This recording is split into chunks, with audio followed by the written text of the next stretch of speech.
Thank you so much for watching the last video and sharing the last video on the first episode of Campaign for Wholesome Purity, which is campaign against indecent dressing. Today, in this second episode, we'll be talking about campaign for virginity, because virginity is indeed a timeless virtue. Virginity is indeed a timeless virtue. It's good if you can get this tract and go through it. Now, when we talk about virginity, virginity is simply the act of being a virgin. Virginity is simply an act of living a pure life. A virgin is a person, whether male or female, that has never had sexual intercourse before. And in this social organization, our target is that both male and female should keep their virginity until marriage. Not until 18, no. Like my sweet husband was counseling a young man, and the young man said he kept his virginity till 18. So at 18, he started having sex, and because of that, he damaged his life. But we are campaigning that young men and women should keep their virginity until after their marriage. Virginity is a virtue.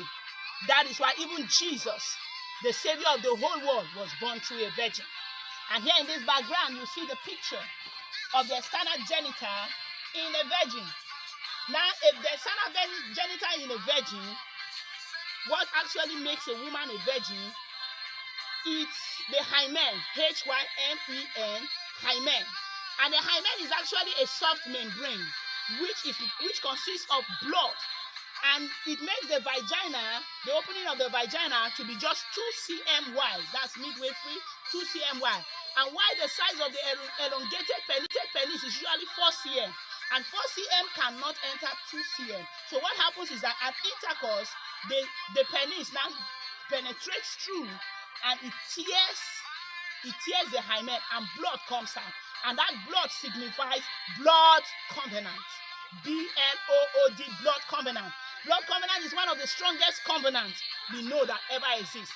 And Jehovah, the Almighty God, intends that there should be blood covenant between every girl and the man that these virgins have, that is, these flowers have.